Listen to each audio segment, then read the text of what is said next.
You've already seen that when you want to use a continuous random variable to model out some kind of a question or problem or survey or what have you, and you want to display those results in a frequency table, there's no question about it. You have to work with ranges. Like each of your events under consideration are ranges. However, you still can employ this tactic even when you're working with discrete data. And so this example just quickly demonstrates that. You go to the 14th annual Fort Worth Festival and you ask about the ages of people that you see there. And age, unlike time, is actually a whole number. Somebody is 3 years old, or they're 4 years old, or they're 18 years old, etc. You could, because this is a discrete random variable that you're modeling out, you could have 0, 1, 2, 3, 4, 5, all the way down to, it looks like it maxes out at 90, but a more sensible way to present this data, and maybe a way that gives more illumination to what's at play,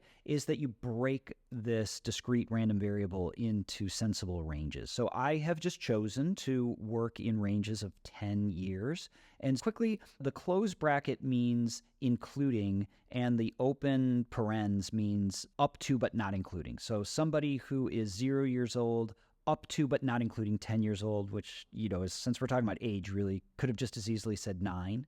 They're going to fall in this first group. Apparently, there are 32 such individuals. In the second group, there are people who are 10 years old and up to but not including 20 years old, aka 19 years old. So anybody who is 10, 11, 12, 13, 14, 15, 16, 17, 18, or 19 would find themselves placed in this bucket. And then from there, it's pretty much everything is the same. It's working with discrete data. There are 200 observations total. I can interpret the relative frequency or the cumulative relative frequency the same. So for instance, 9% of all of the people that I asked at this festival fell in the age range of 50 up to 59.